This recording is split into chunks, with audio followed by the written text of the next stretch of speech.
Welcome to the Automotive Diagnostic Podcast. We're going to explore ways to sharpen our diagnostic skills, find learning resources, and hear from experts in the automotive field. This episode is brought to you by L1 Automotive Training and Keith Perkins. If you're looking for education on module programming, J2534, EEPROM work, key and immobilizer, electrical diagnostics, or drivability diagnostics, Keith has a website, l1training.com, that's got over 60 hours of training videos on all those subjects and more. When I first started out doing mobile, I utilized Keith's videos on module programming in J2534 in order to get my head wrapped around what I would need for the tooling, the computers, the software setups, what kind of obstacles I would be up against when I'm out there programming modules on cars. And it was a huge benefit to me. And I continue to use the training videos that he has on his website. So I strongly recommend checking out l1training.com. The link is in the show notes. This episode is brought to you by autorescuetools.com and Isaac Rodell. If you're looking for scan tools, key cutting equipment, programming laptops, Isaac is the guy. Not only does he have an extensive list of all those things I mentioned, his support after the purchase is top notch. I bought my Dolphin key cutting tool from Isaac several years back, and he has helped me out every step of the way. Anything that I needed on this thing, I didn't quite understand. If I had an issue with it, I needed something additional.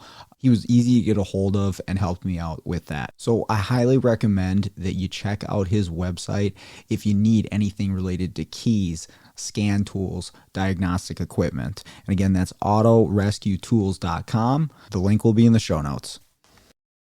This episode is brought to you by autorescuetools.com and Isaac Rodell. If you are looking to get into module programming, but you are not sure what kind of laptop you're going to need or how to set it up for programming, Isaac is your guy. He can set up laptops specifically to do control module programming for specific brands with partitioned hard drives and all the software that you're going to need to do this. He also sells key cutting equipment, scan tools, and other diagnostic equipment. I bought some stuff from him in the past, and the support is phenomenal. So I highly recommend checking out the website. Again, that's autorescuetools.com. The link will be in the show notes.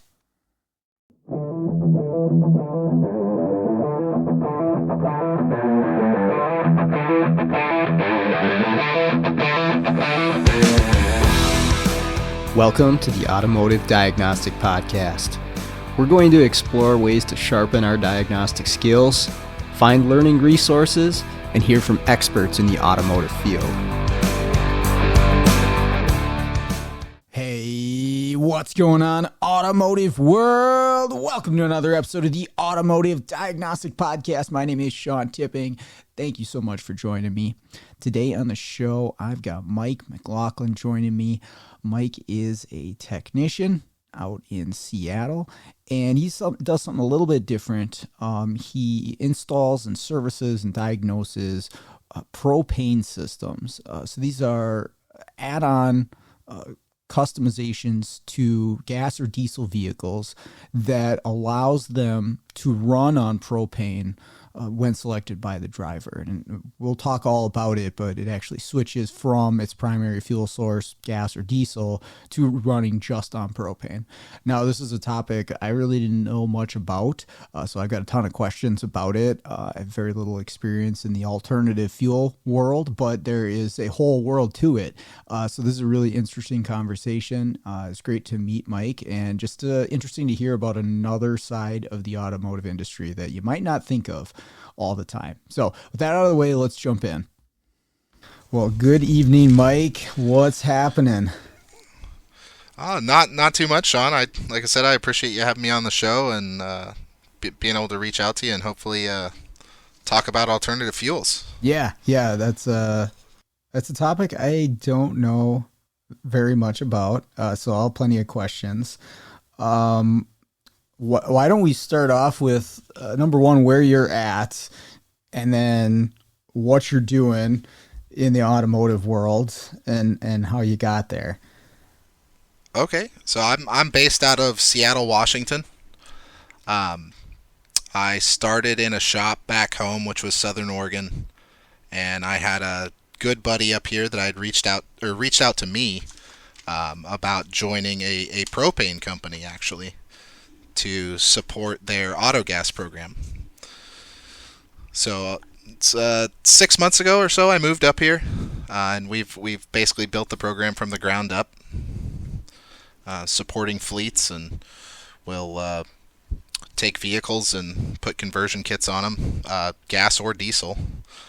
Primarily gas with the fleets we work with, and we'll get them set up on running on propane. Okay. How many Hank Hill jokes have you heard so far? A lot. a lot. Because you do work with propane accessories, right? I do. Propane and propane accessories. Okay. That is true. Right. I had to get that out of the way. So, okay. So, running on propane, is this something where they're like solely running on propane? Is it a like two fuel situation? How does that work? So there's different setups. There's dedicated or mono fuel is what we call it. Okay. Which is where you'll solely run on propane itself. There is bi-fuel setups where we actually leave the OE system in place, and we can switch between gasoline and propane seamlessly. Okay. And when you start moving into the diesel territory, we can do what they call a dual fuel, which is where we actually supplement out diesel and add in propane. Really? Yeah. So in a diesel engine, you can run it on propane? Yeah, it's actually a power adder for diesel. Okay. So there is some calibration work that goes in there that I personally don't deal with that. That's above me. But we'll supplement. The numbers are almost 40%. We can almost offset 40% of diesel with propane, depending on engine load conditions. Wow, that's crazy. So this is actually all of my experience with like propane in relation to running an engine. When I taught at the college, we had a course. I taught the like engine mechanical course, and part of the ASE requirements to be accredited as a program is the students had to go through an engine build. Essentially, they could do a bunch of small tasks on various engines and still meet the requirements, but the best way to do it is a full tear down and rebuild of an engine. And so we had motors set up on stands so that they could do this, and they were all the same motor, so that when I have 6 groups of students with engines apart, it's tough enough to keep track of all of that to make sure that it ends up the right way, but then at least they're the same engine, that it's all happening. But anyways, once they're all back together on the stand, they were old GM 2.2 pushrod motors, real simple, basic, great for a build, but then we could run them off of propane. So we just had a 20-pound or 30-pound propane tank there, and then a regulator that bolted onto the throttle, and turn on the propane, and they'd run fantastic on the propane. They ran great. You could rev them up and all that stuff, and that was the fun part. Is like you actually got to, as a student, you got to see your engine run after you built it, and hopefully there's no rod knocks or oil leaks or anything like that. That goes against your grade, obviously, but that was pretty much my experience. So like I knew I could run an engine off of it, but never any experience in the field. I've seen a couple vehicles. I think Chevy trucks are the only ones where they've been converted back, like they were a CNG style, and then they've been converted back to gasoline. So like they still had some of the components, but most of it had been removed. But I've never actually even worked on one that was a dual fuel or an alternative fuel vehicle. So You've seen plenty of this though, and so in Seattle, like how cold does it get there, and does that play a role in this? Actually, propane prefers the cold. Okay. You're not gonna like if you look at diesel, you won't get gelling as a problem. Propane actually boils at negative 44 degrees. Okay. Okay. The temps down here, I think I've seen it low 20s. Okay. It rains a lot. Sure. Yeah. Most of the time. Um. But weather's not bad. I like the cooler weather personally. Yeah. Yeah. I like the spring and the fall for sure. The middle of winter I'd probably do without, but yeah, that was actually one of the curiosities that I had is if temperature played a role in that in the real cold starting weather. Is So when we're talking about propane, obviously and maybe you can structure this better for the listeners because, like I said, I don't know nothing about it. But what kind of pressure are we talking about in the fuel storage, and what does the fuel storage look like on one of these things? So pressure is dependent on temperature. Okay. With propane, so colder temperatures will actually be at a lower pressure. And at higher temperatures, we'll go to a higher pressure. But you're not looking at anything over 315 psi. Okay. That's our max pressure that we'll run. And as far as tanks, CNG, you'll see a lot of composite tanks, which would be like a Type 4. There's 4 different types of tanks. Propane, we're using all steel. Okay. So you have a steel tank, and we can mount them inside the car with a vapor box, of course, if they're going inside, or we could do exterior if you have room in the frame rail. I've done them in the back of what's a vapor box? Beds on. It's just shielding. So in the event of any vapor leaking out, we don't want it to enter the cab of the vehicle for safety reasons. Okay. So that vapor box will go over any of the fittings we have on the inside and vent to the outside atmosphere. Okay. What is the difference between like the CNG, the compressed natural gas, and propane? Is it just energy content, or is there other differences between them? I mean, yeah, different chemical makeup. The energy difference is there. So even gasoline's like 122,000 or 123,000 BTU. Propane's 91,400. Okay. And CNG's even less than propane, so I think we're coming in somewhere around 80,000 with CNG. Okay. So you got to add quite a bit more to get the same output out of the engine. A little bit, yeah. There's not going to be a power loss. Just with the way we are on BTUs, you'll have to add a little bit more propane to make that same power. So you're just going to burn a little bit more fuel. Okay. How do they, and I guess do they like measure fuel economy with a gas, like whether it be compressed natural gas or propane? Like, what is it per, you do miles per gallon for gas. What do you do for propane? That's a really good question. I'm trying to think how I would answer that. Or maybe it's like, how does it compare to the usage of gasoline to get your car 50 miles down the road? So I guess the way I can answer that is we would calculate as efficiency. Okay. So when we run propane, there's that misconception that we're going to have less power, and that's not the case. We just have lower BTU content. So as far as efficiency to gasoline, we're about a 10% loss. Okay. Compared to gasoline, but so you'll burn a little more fuel, but we're a cleaner fuel at the same time. Gotcha. So the emissions out of the tailpipe are a little bit better. Yeah.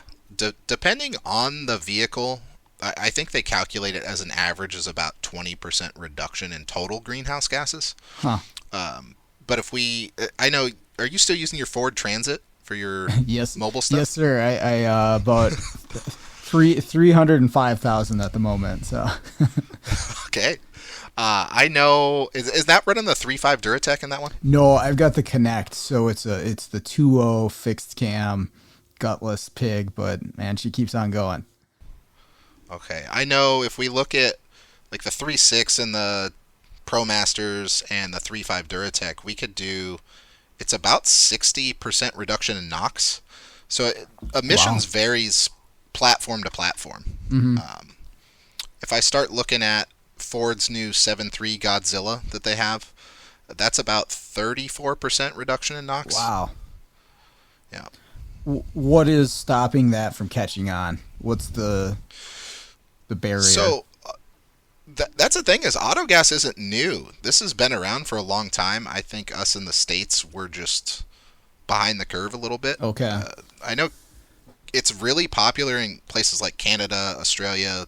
You look at South America, there's a lot more propane systems. I think worldwide we're about 27 million vehicles running on propane. Okay. I mean, they have to have separate fill-up stations for this, right? I don't even know what that looks like. What are you connecting? How does it work to fill up a tank? So it's going to look almost identical to a gasoline dispenser or a diesel dispenser. Okay. And there's two types of fittings. We're actually, there was a rule change recently, so the new one's a quick connect. It used to be an old screw-on type fitting like you would see on forklift cylinders. Mm-hmm. Now we're going to, I call them a Eurofill connector. It's just a quick connect coupling. So you push it on, you'll hear it click, it'll lock on there. You pull the lever, and it'll start filling with propane. Okay. And then for the fuel delivery system for the actual engine, how does that work? Where does it get fed into? Is it a single like insertion in the manifold? Do they have separate? I mean, would it be an injector? Like, how do they do that? Yeah, you're kind of right on the money. Is depending on the system, there's different kits, which I work with a particular one, Prins, which is developed in the Netherlands. Okay. And there's distributors for them all over the world. You could look at stuff like Roush and ICOM too. But yeah, we have injectors where you'll either drill an intake manifold, you can put a spacer in. We've had kits there where you'll replace the injector cups. So you'll basically put in a CNC'd aluminum cup where the factory injector would be. Then the factory injectors sit on that cup and will plumb in a vapor line. Okay. There's also a difference between vapor and liquid systems. So vapor, we're going to run injectors or use one of those cups or an intake spacer or drill an intake manifold. We try to be as least invasive as possible. Mm-hmm. And then you look into a liquid setup where it actually act like more like a modern day DI setup, where we'll try to have another set of injectors or get those as close to the combustion chamber as we can. So with a liquid system, does that involve like a fuel pump in a tank to move it, or how does that work? Correct, yeah. It'll just be a mechanical fuel pump in the propane tank itself. Now, is that a separate filling procedure for something like that? Or I imagine is it like temperature pressure that allows it, or when does it transition to a liquid? Sorry, I'm throwing a bunch of questions at you. No, you're fine. So, like I said, it's in a liquid state while it's under pressure, because propane wants to boil at, I said negative 44 degrees. Okay. So while it's under pressure, it'll be liquidized, and then once we relieve it from pressure, that's when it's going to want to vaporize. I gotcha. Right. So a lot like an AC system, and I actually, funny enough, I was talking to a guy the other day at a shop who was saying that people were filling their refrigerant systems with propane, and it cooled fantastically. but I don't think you should do that. I don't think that's a great idea. There are AC systems that run propane as a refrigerant. Okay. Is that residential stuff or? Yeah, there's a whole market to propane. So on top of being a technician and coming into this role, I've also had to start learning the propane industry. Okay. Which has been a whole nother song and dance in itself. Huh.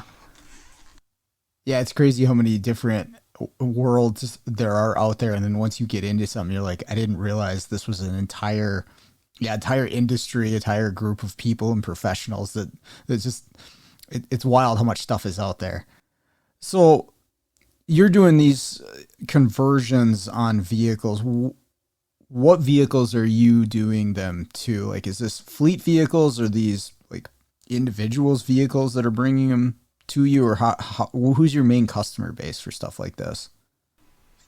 Right now, it's predominantly fleets. Okay. Is who we'll deal with. Our company's not opposed to working with individuals. If we have a kit and you contact us and you want to pay to have us install it, we'll do it.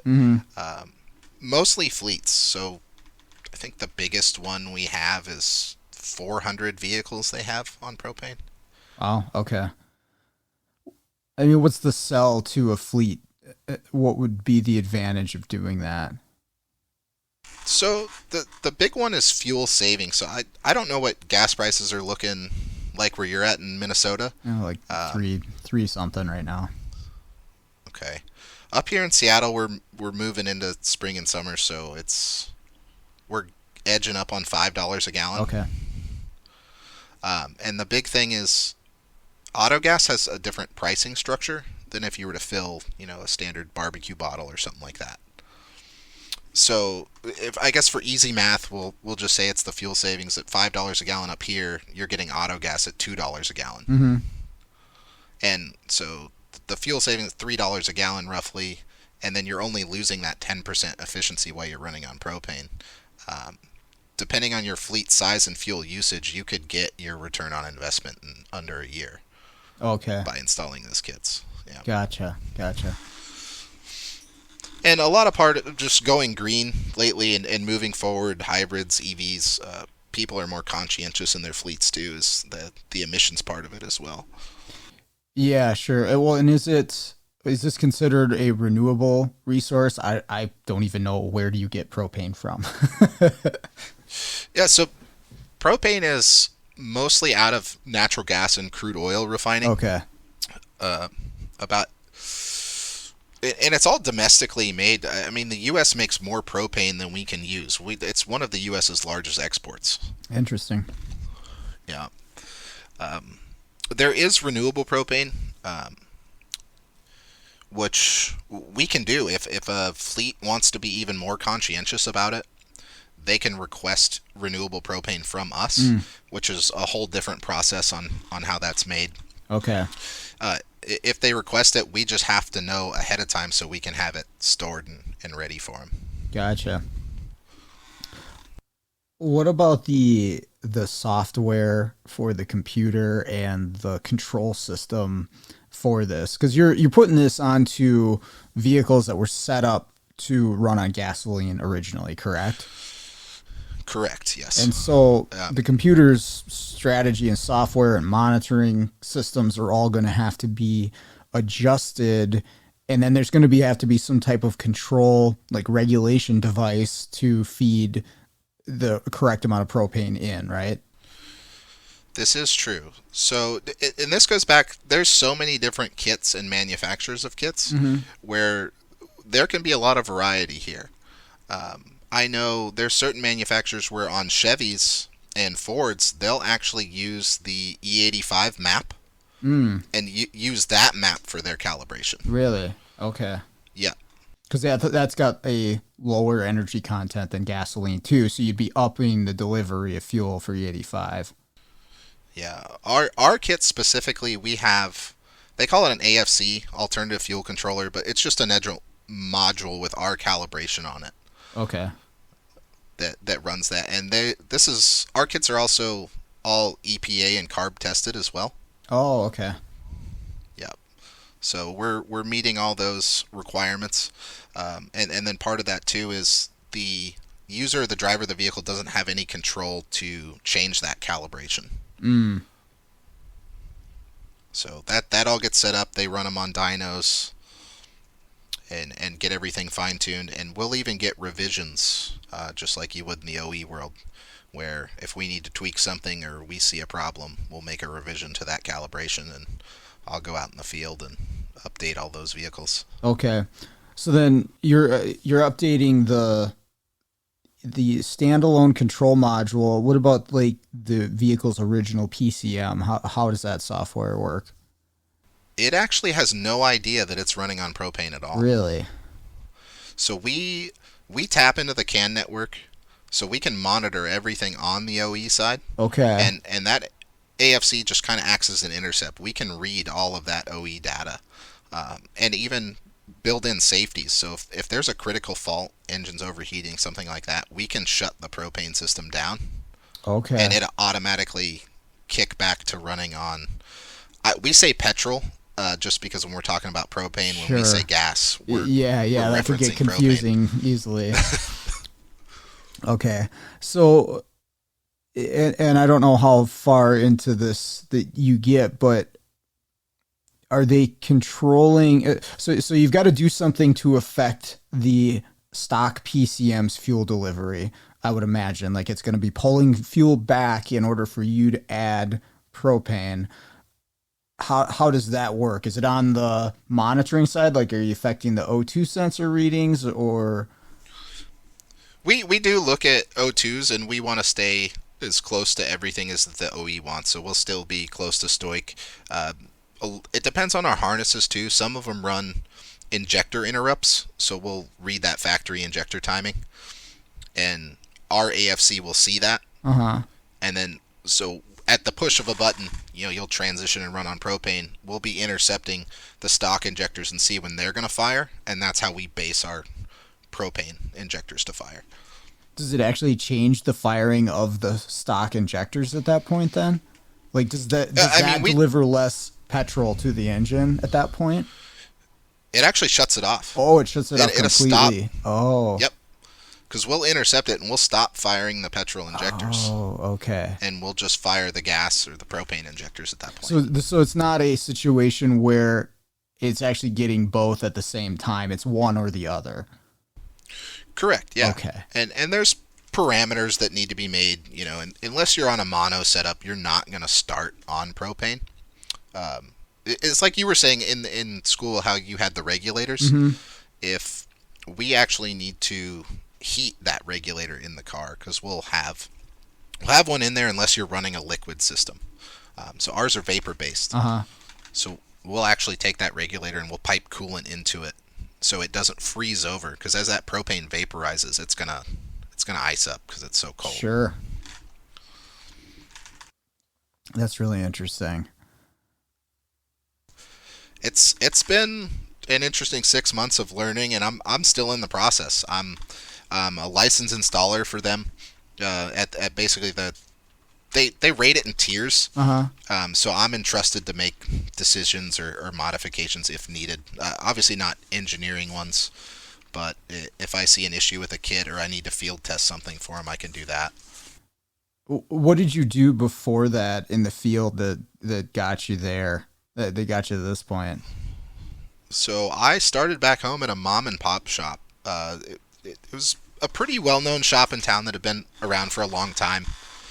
And I just got tired of my IT job. I realized I didn't like sitting at a desk. I had a acquaintance that worked there, and I just started poking him about getting a job because I've always liked working on cars and figuring out how things worked, and got my foot in the door, started doing oil changes and brakes, and very quickly they realized that I was capable, and I think 3 months in they had me pulling motors and tearing stuff down and doing bigger jobs. Just throw you in the deep end right away. Oh yeah. I became the Subaru guy back home very fast. A lot of Subarus. Okay. All right. Well, there's plenty of broken Subarus too, so you do all right there. Head gaskets for days. That was a lot of the work I had to do. Yeah. EJ20s, EJ25s. So the conversion process for a vehicle, what's all involved? Like, what's the time frame to do that to a vehicle? So it varies kit to kit. Obviously, some platforms are going to be easier than others. Just me as one guy, if I have some stuff prepped, I can get it done in a couple days. And it's not that it's hard or really complicated or labor intensive. It's just some of the work is tedious when you're installing those kits. Okay. Obviously, you want to keep safety in mind when we're dealing with other people's fleets and drivers, and just cleanliness as well. When you install the kit, you want to make sure. I try to think about someone else that's going to maintenance it down the road. If it's going to be me or that fleet's mechanic or whoever. Sure. I want to try to keep our stuff out of the way and it as simple as possible to maintenance filters and solenoids that are on those systems. What is the storage tank for the propane? Like, is it a cylinder or depend on the vehicle? Where does that go and how much space does it occupy? Yeah, so if we take a passenger car, like a regular sedan, we can use the spare tire well. So if you don't mind not having a spare tire or you want to just keep it in the trunk, we have toroidal tanks that fit there, and they vary in size. I think one of our smaller ones is 16 or 18 usable gallons. Okay. Because with propane, you have to have not only liquid space, but vapor space in that tank. Oh. As it boils off in the tank, you have to have room for that vapor. So you're at about 80% capacity of that tank's water capacity. So however much water it could fit, you're at 80% of that. So if we have a 10-gallon tank, we can only fill to 8 gallons. Okay. How's that regulated when the driver of the vehicle is filling these things up, or is there a technician at the fill station? So they actually have a float inside that will shut the pump off. Oh. When that float reaches that level, it'll close the valve and it just won't let any more propane in. I mean, there are, when we talk bobtails and stuff like that, you can obviously fill them past 80 because you're depending on the driver or the technician to shut that pump off at that point. Okay. But when it comes to auto gas, it will stop at that 80% mark. Gotcha. And what's the reflection to the driver of the level of propane? Is it just another gauge that's on there, or is it a pressure gauge? How do they know if it's full or empty? So we have two gauges. One actually on the tank, which is just a potentiometer, which feeds into a digital gauge on the dash. Okay. Where you'll actually get, 5 or 6 bars that'll tell you full, and then it'll chunk out bars as you go to empty. Okay. It actually beep at you too when it flags the tank is completely empty, and it'll beep and then let you know that it's switching back to petrol at that point. Okay. Hey, have you ever been faced with the challenge of sourcing, installing, and programming a used control module in a vehicle? I know a lot of us have. It seems to be happening more and more often today with the volume of control modules on vehicles, the cost of some new ones, or even the availability of new control modules. In some cases, used may be the only option. So what do you do here? I strongly recommend checking out SJ Auto Solutions and Tommy Oliva. Tommy offers a cloning service for used control modules to make these things plug and play for the vehicle that you're working on. In a lot of cases, he is also able to source the control modules if you're unable to locate one for the vehicle that you're working on. But once you get connected with Tommy, he's going to offer fantastic support from start to finish to make sure that that control module is going to work in your application. He's also got tech support that he offers through his website, along with some free resources there as well on information about used control module programming. So make sure to check out SJ Auto Solutions. I can't recommend that enough. Hey, we're out of propane here. Yeah, I can, when I set them up, I could set it up so it has a save memory state. So if you're running it on propane and you shut the vehicle off and you go to start your car the next morning or truck, it will remember that we were running on propane. It'll complete its startup cycle where it wants to see, engine RPM, minimum runtime, engine temperature. Once it meets those requirements, it'll just kick right back onto propane. Okay. And you could change that at the push of a button. If you don't want to have it run on propane, you just hit the button, it'll beep, switches right back to petrol. Nice. You mentioned like the service of the vehicle once they're out in the field. Is this something where they have to, or they would want to bring it somewhere where someone's qualified and understands this sort of thing? Or how does that work as far as the maintenance and repair and diagnostics of the vehicle go, right? Like if I got one in my bay tomorrow, I'd be calling Mike, be like, dude, how do I? So, you're still, the way our engineers taught me is you're still going to diagnose it as a normal vehicle. Okay. Right? As far as the OE system, diagnostics don't change. As far as the propane system, you do need some proprietary software and a cable, which is less than a generic scan tool like an Autel or Launch. You're maybe $500, and you can get a diagnostic kit sent to you and the login for the software. Okay. There is different levels inside that software. So if we have a fleet, they can bring it to me if they want. If they want me to go to their fleet and train their technicians, we are more than willing to do that. If they want me to go and teach a class on basic service and how to use the software and diagnose the propane side, we are more than willing to do that and support the fleets that we serve. Okay. So, and imagine a lot of the time it would just be determining like, hey, is this just a normal engine fault? Like, or is it something to do with the propane system? And then, okay, now we've got to switch over to that style of diagnostics with the scan tool you mentioned. I have gotten a lot of cases where propane is new to people, so I think it's maybe a little scary to them. Sure. And they automatically want to blame the propane system. Yeah. I deal with that a lot. Right. I remember one particular call I got recently. I had to drive, it's like 2 hours south. It was on a Chevy 2500.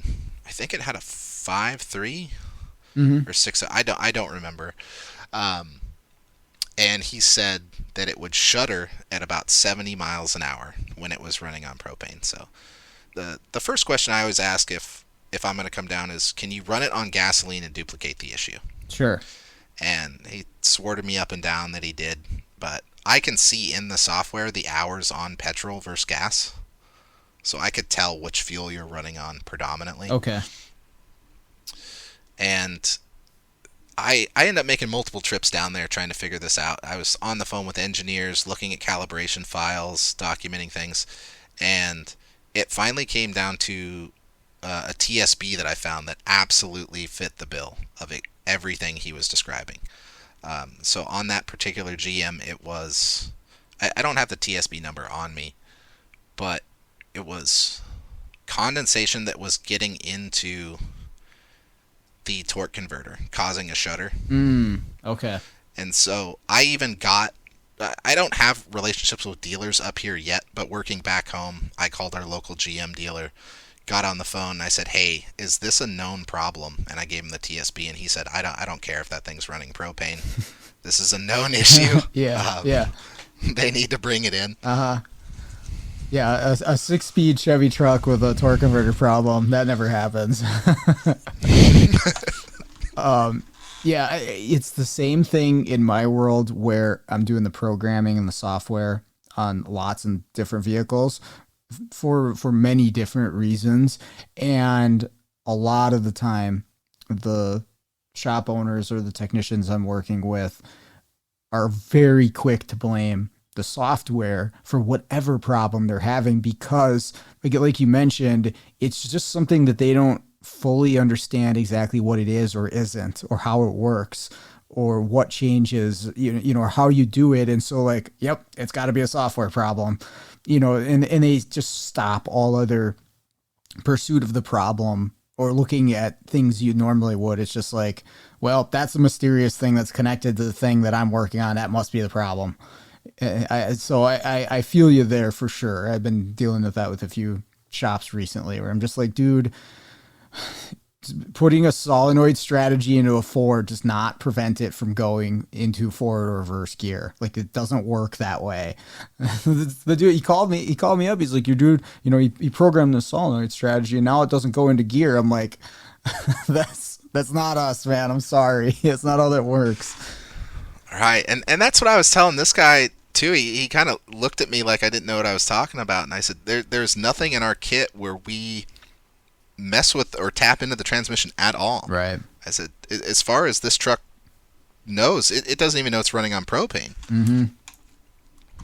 Which is really interesting to think about. That it's fooled the engine control strategy to not even know. Has no clue. It's the craziest thing. Yeah, they're really interesting. Somebody figured all that out. What kind of problems do you see with these systems? What diagnostics or problems have you run into? It's pretty standard stuff. I mean, either wires getting damaged. Coolant issues when we're heating the reducers on a vapor setup. If you're not taking care of the cooling system, obviously we're tied into it, so that can get gummed up. Okay. I've seen most of the time I've seen people neglect filter changes for way over recommended mileage, and start doing some crazy things with pressures or drivability. Most of it's pretty basic. So filters, wiring, cooling system. There's not a lot of crazy things that I've had happen or experienced yet. But the guy that taught me that came out from Alliance Auto Gas was a great guy, and he's seen some stuff where we've actually had to dive into the nitty gritty and start making log files on some of these propane systems to flag some issues. Okay. And that's generally where updated calibration comes into play. Gotcha. Yeah, I suppose we're making custom software for vehicles. There's going to be, weird situations, and then, understanding how it plays into all the other normal issues that a vehicle might have would be just a ton of work. So you guys do updates to these systems pretty regularly then? Yeah, we'll do tech talks once a month where we actually get to sit in with the engineer that designed these systems. Okay. And we'll get to go talk about different topics, or if we want to suggest our own topic and all of us are having a problem with something, we'll say, hey, can we discuss this in further detail? And next month we'll get together and he'll have a whole 30-minute, hour-long presentation ready for us. That's cool. Which I got to go to ATE, one of my first big training events, and I talked to Hawk and Light, and he was pretty jealous that I had an engineer on standby to talk to. Yeah, that would be absolutely fantastic. I almost never have that opportunity to reach out and be like, hey, what's going on here? How did you make this happen? I don't understand. I try not to abuse that power for the most part. But right. Yeah, that would be really cool. 'Cause sometimes you get in there with these computer systems and you're just like, I don't know what it's trying to do or what it's seeing here that it does or doesn't like, and how it's reacting to this problem. I had a 5-volt reference problem on a Honda the other day. It was like a 2020, and it was really strange because once there was a problem on the 5-volt reference for longer than a second, it turned it off. And I hadn't run into that before. Like, usually as soon as the problem for the 5-volt reference is gone, like let's say a sensor shorts it to ground, like once that problem is removed, the 5-volt reference just comes back. In my experience, that's been like every control module ever. You fix the problem, it's back like that. Not the case on this Honda. You have to do a key cycle or clear the codes in order for the 5-volt reference to come back. Well, I didn't realize that, and so I thought the fault was still present. And so I'm unplugging stuff and looking across the circuit. I'm like, why can't I get this reference to come back? And it needed a key cycle. And then it popped it back. And so it really, really set me, down a wild goose chase. But that's like engineer level, right? That's somebody designed that system to operate that way, but I had no idea. So it would have been great to call. If you're that Honda engineer and you're listening to the show, give me a ring. I'd love to talk. We have ran into some of that on the propane systems where, since we're tied into the CAN network, some of the fleets run drive cams. I mean, GPS monitoring, a lot of different stuff on that CAN network. And we've actually run into some problems where we've had to modify our system so we're not constantly monitoring CAN. Where in order to look at the propane side, sometimes we have to key cycle, because I can read obviously all the OE stuff through our software as well, and look at live data and clear codes, and monitor everything. But that is something to consider. As so many different things get added onto that bus that weren't factory, it's very possible to cause traffic or issues there. So are you saying your software that you're using plugs directly to the OBD2 port, or is there a separate connector for that? So we can do a jumper harness that would plug into the OBD port and feed back into our kit. Okay. I can also basically, like a lot of the ones I've been doing are Fords lately, so I'll go into the back of that gateway and I'll D-pin 19 and 20. Okay. Which is their CAN high and low, and I'll just T-tap into them. Gotcha. So I'll, take some sheathing off, solder it in, make it look clean and nice, and directly feed it. There's only been a handful of instances where we've had so much stuff on the network where we've had to change calibration, where on startup it had just run a health check of the vehicle real quick, and then we'll pass CAN back to the vehicle and everything that they're running. Okay. Obviously there's no other way, or there's probably not an easier way to get the information that you need about what's happening on the vehicle, because it's all right there on that CAN network. And if you can decipher that, that's, like you said, that's a lot of engineering that goes into that to figure all that stuff out. Yeah. Our engineer is a really, really smart guy. I really like our tech talks, and I think this summer I'll actually get to go out to their facility in Tennessee and spend some time with them, which I'm looking forward to doing. Yeah, for sure. Yeah, where do you see yourself going in the company? Is there opportunities to move up, or what does that look like? So right now we're based in 5 different states, and we operate in autogas in 4 because California has their own EPA standard. Sure. So it cost Prins, the company, drastically more to do the EPA cert just for California. So we're kind of just holding off on that right now.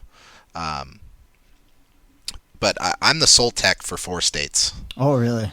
Wow. Yeah. Wow. So you're busy. Yeah, I'm booked out for the next 3 months right now. Holy shit. Okay. Between conversions, service, trainings. So it's all go, no stop. Wow. Well, that's great that there's that much work for you. Is it a situation where somebody needs their vehicle fixed and they have to wait that long, or how does that work if something's broke down? So, like I said, a lot of these fleets have their own mechanics that we've trained, or technicians that we've trained. Okay. I like to consider us all techs now. We're not just mechanics anymore. Sure. But they'll call me up, and if they don't understand something, I'll field the call in the middle of a conversion and help them out. Or if they need parts, they're generally close by, so they can run over, or I'll stop what I'm doing and go drop off parts or help them diagnose something. For like wiring diagrams, how does that work? They have access to some sort of information base, or?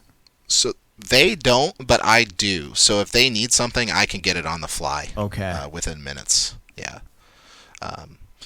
I think one that we were fielding is some fleets, their policy is to have a full tank at all times, and on the newer vehicles that was an issue we ran into, where we were actually setting a code because the tank gauge wouldn't move. Oh, so it expects to see some movement at some point? Correct. So our engineer actually came up with a brilliant idea on how to do that, which basically uses a relay and some resistors, and we kind of trick the OE system into thinking the gauge is moved every time it looks at it. Sure. It's like the mouse jiggler for your Zoom meetings or whatever. Okay.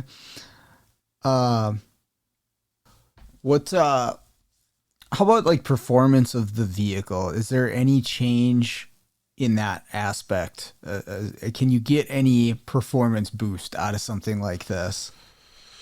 So, yes and no. Again, we go back to the kits. Yeah. Different makes, manufacturers, you're not really going to see a performance decrease. Now, this is kind of something fun, is this has already been announced, so I'm not spoiling anything here. The 6.7 Cummins. Mm-hmm. Cummins actually redesigned the 6.7, and they have a 6.7 that is now solely designed to run on propane, a liquid propane setup. Okay. Which is going to be getting released soon. And that actually makes it more power and more torque than its diesel counterpart. No kidding. Wow. Yeah. That's crazy. I never would have guessed that. That's wild. But yeah, I have no problem running. I kind of do what Scott shot and taught, the 1-2 shift, Okay. when I get him on propane, I foot to the floor. I mean, not to abuse them, but if there's going to be an issue, it's going to be at load. Okay. Gotcha. What would be an issue if you saw it there? Something like leaning out or with the delivery of the fuel? Like, what are the problems you run into? Yeah, so I mean, unless we have some sort of design flaw in the part where in manufacturing something happened, or an O-ring gets pinched in one of those reducers, or even a vapor line. I've seen some installs where I fielded a call. They couldn't figure out why this thing was spiking and then just diving in pressure, and it would stutter and not run on propane. And it ended up being one of the vapor lines was just, when they ran it from the reducer to the injectors, Mm-hmm. that main feed just got pinched off a little bit, so it was just creating a restriction. Okay. I suppose with the custom stuff install, it can definitely be an issue. What about the filters? You mentioned the filters earlier. Like, how's that set up? Is it just inline? Where does it filter along the process, like back by the tank or what? So from the tank, we'll run a liquid line up into the engine bay, and on that liquid line, we'll actually have a liquid pre-filter. Okay, that makes sense. So you have a liquid filter that runs, and this is just on vapor setups. It'll change a little bit on a liquid setup. This is for a vapor setup. Okay. So you'll do a liquid pre-filter before the reducer, and then after the reducer, you'll have a vapor filter before it hits the injectors. Gotcha. And after the initial install, about 15,000 miles is kind of that first break-in period where we'll want to have those changed, and then after that, you could go 50, 60,000 miles. It really depends on driving and habits at that point. I've heard technicians have people in their fleet go 80,000 miles without doing filters without a problem. Okay. Propane's pretty pure. When we're running autogas propane, we call it HD5, so it's 95% purity.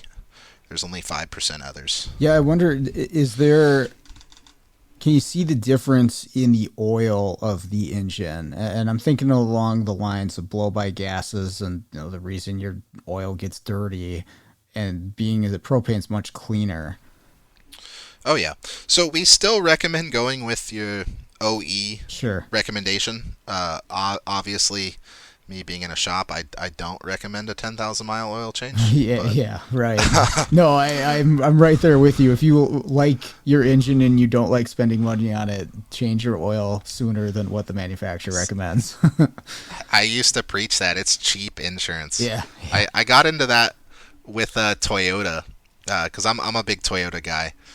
And before I was working on cars, if I just ran into Toyota and would do an oil change, I would make that argument with them. Why does my service light come on at 5,000 miles if we're changing the oil at 10? Yeah, right.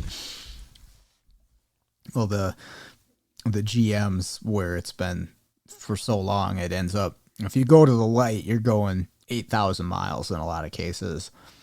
And these motors, they can't handle it. It's rough enough for a 3.6 or a 2.4 if you do change it like every 3,000, but I mean that gives it the best chance at least to do that. You're going that full length in between. Good luck. Yeah, I've seen timing chain and phaser issues and all kinds of stuff. And just the sludge buildup alone, I think a lot of the OEs are they tell you to do that just to get you outside of warranty at that point. Yep. Yeah. It's that planned obsolescence thing. I was having that conversation with somebody the other day of like, these things are meant to fall apart at 150,000 miles nowadays. Like, because somebody was asking me like, what's a good vehicle I should buy? Like, what's a quality vehicle? And I'm just like, it's all crap. Yeah. And I always just tell people it depends on maintenance too. Yeah. If you want to take care of your vehicle, it'll last a lot longer. Yep. But to loop back on your question, the oil is drastically cleaner. We have less carbon. So okay.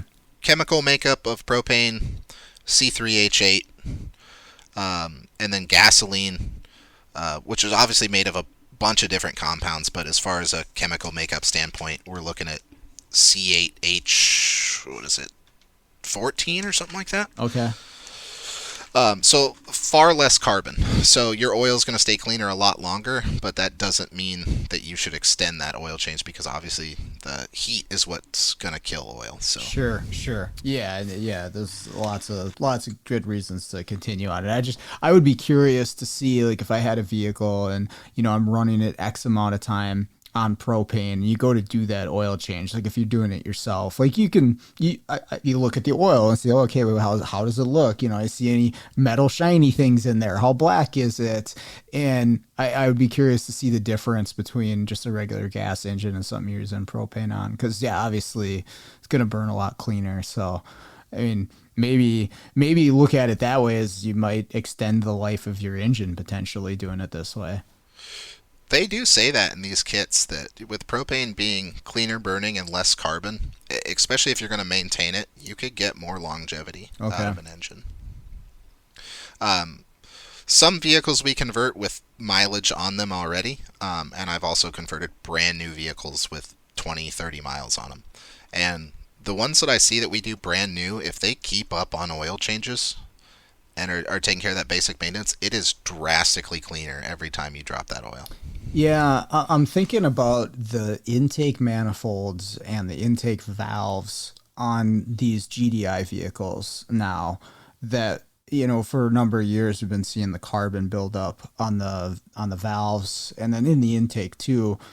But mainly on the valves was an issue because we took away those injectors that were spraying on the top of the intake valves. And so now it's weird. It depends on the vehicle. Some vehicles don't seem susceptible to performance issues because of it, and others really are. You get that cold start, stumble and misfire and stuff. I wonder if the propane would help to keep some of that buildup from happening.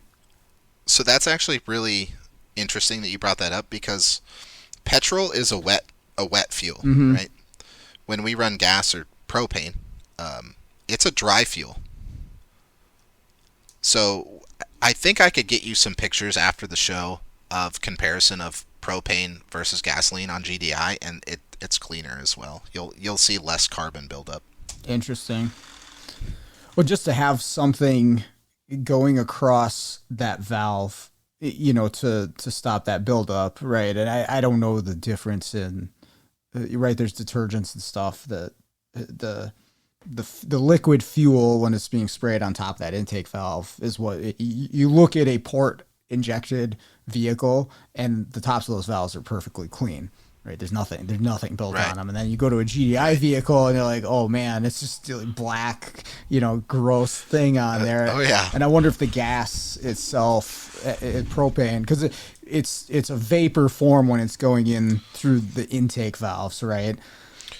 Correct. Even on a liquid setup, we're doing the same thing as regular DI or PI injectors at that point. Is once it fires out of the injector, it's going to vaporize compared to a petrol system where it's going to atomize that fuel. Yep. Okay. We mentioned a little bit the compressed natural gas. Do you guys do stuff with that too, or how similar is that to all of this? So that's the kits that I work with specifically can do CNG compressed natural gas and LNG liquid natural gas. Okay. But however, I work for a propane company, so gotcha. Obviously, we want to push the propane portion of it. Uh-huh. I mean, like I said, it is the third most used alternative fuel behind gasoline and diesel. So it is a good clean fuel source, and we get a little better BTU content over CNG. Not to say that there's anything wrong with it, but you also look at pressures on CNG. The lowest minimum pressure you're going to have is 2,600 PSI. Oh, wow. Which is kind of crazy to be dealing with. Yeah, no kidding. That presents some safety concerns, I would imagine. I would rather be near a propane tank if the valve was going to go off than a CNG tank. Yeah, I'll take 300 over a 26 for sure. And yeah, I don't remember what CNG's temperature. I don't remember if it's colder than propane or not. That's actually an interesting thought. What are the considerations or the concerns in the case of an accident with one of these systems, the pressurized gas system? Or how about, and sorry to interrupt you, how about after the accident, like jaws of life, what the firefighters need to be aware of, how they would even be aware of something like that? So this is good that you bring this up too. I have to follow NFPA 58 standards when I install these kits. So National Fire Protection Act. I have to set the tanks in a certain way. They are stickered that they are running propane. Most of these are going to know where that shutoff is directly on the tank. We also have an electric solenoid as well as a manual one. So say for whatever reason you ran something over, and even though I tuck the liquid line away, it gets severed. That propane system is going to register that pressure drop, and it's going to think that that tank is empty the minute that line gets cut, and that electronic valve is going to close. Gotcha. Okay. So you will have a dump of liquid and vapor very briefly, but that valve, the electronic valve, will shut off, and that line is dead in the water. What if there is a battery disconnect? So we do... That kit only requires a power and a ground, and we plug into the power distribution box. So we won't lose calibration. It's very rare. That battery would have to be unplugged for a long time for calibration to wipe. I've seen it happen. I'm just talking about like the electronic shutoff portion specifically, right? Like if you're in a front end collision and the battery cable's severed or something like that. Is there a backup to that system to shut off the tank? So if it loses power, that it's going to completely shut off everything. Oh, all those okay. valves are going to close. Yeah, because while we have power, it's powering those valves. So the minute it loses power, gotcha. it's done. Everything shuts closed. Off. Got it. Okay. And then on the like first responder side of things, you said there's stickers. Those are in a place like they're trained to look for that. Correct. So NFPA 58 standard says that it has to be in a fixed portion of the vehicle on the back right panel. So if we have a service body on an F-Series pickup, it has to be in that lower right corner. It can't be on the bumper because the bumper is removable. It has to be a fixed portion of the body. Got it. Which, speaking of, we were talking about CNG earlier. I wanted to get my ASE for alternative fuels, but they only offer it for CNG. Oh, there really? is no LNG or propane. Yeah. Okay. Well, ASE, let's get on that. That's something I would like to see, since propane seems to be a little more popular than CNG. I would like an ASE cert for it. I did try and study and go for the CNG one just to have it, even though I'm doing propane. And there are some minor differences, and I think I missed by 2 questions. Okay. So I just haven't gone back and tried to do it. And then there's that variance between kits and hardware as well. So. Oh, for sure. Yeah, on something like that, you'd really want to know what standards are they basing the test off of in order to answer the questions, because I'm sure there's a lot of variability because, and you can correct me if I'm wrong, there's not like a standardization of it, right? Correct. So just like the automotive world, there's not a lot of intervention. Obviously, we have to meet EPA certs. They want us to do that. Right. And we have to follow NFPA guidelines, which says, if you have a flat tire, your tank has to be 8 inches off the ground if it's under the vehicle, things like that. But there's no standardization as far as building the kits. that you need to run this component or that component, or that they can vary from manufacturer to manufacturer. Okay.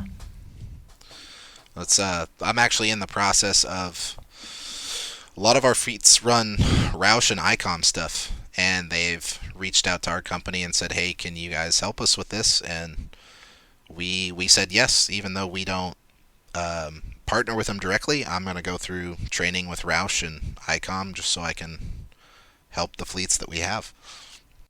Well, that is very informative and very interesting. There's a lot of stuff that I knew absolutely nothing about. So, thank you for sharing that. Is there any other points you wanted to touch on before we wrap it up? I mean, not really. I could have gotten the history of autogas and some stuff like that, but I think we covered a lot of ground. Okay. You give me your best Hank Hill impression if you want. I can't even try to impersonate. God damn it, Bobby. Yeah, I'm not very good. Yeah, that's about the best I could do. I actually joked with my friend about doing that. I said, hey, I'll talk to Sean. I'm sure we'll make some Hank Hill jokes in there along the way. You should have just started with like the accents and then not like, what? This is normal. This is how I talk. Should have practiced beforehand. That would have been great. Yeah. Oh, boy. Cool. Well, yeah, thank you for spending the time tonight, Mike. I appreciate it. Absolutely. I'm glad I could, give back and be a part of the community. A lot of you guys that, you in particular and the other guys I've listened to on the show, you're light years ahead of me. I just happen to work in alternative fuels, so. Yeah, it's all just different specializations is what I've come to find. Is like you talk to just about anybody who's passionate in this industry and they've got a niche, they've got a thing that they're extremely knowledgeable about, and that's what it's all about, is getting to know more and more people and figure out, with everybody combined, there's so much knowledge. It's absolutely crazy. Yeah, and this company actually sent me to ATE here, which was my first formal training that I've ever been to. Nice. Which was quite an experience. I got to meet John Thornton and cool. Scott Schotten, Keith Perkins. Oh, yeah. Eric Ziegler. So a lot of great guys. Superstars there, yeah. Yeah. I look forward to going to some more, and I really want to try to go to Vision next year. So. Yep. Yeah. There's it's awesome because we have so many different opportunities and events to go to, and sometimes that's the tough part, is figuring out like which ones do I want to attend. So, yeah, I think the next big one is ASTE in September. I don't know if there's any other real big events before then. I'm pretty sure I'll be going to that. I haven't officially planned it, but yeah, lots of good training out there. So, all right, that's gonna do it for today's episode. Thank you to Mike for joining me. Really interesting stuff. Again, just a whole nother side to things that you don't normally think of.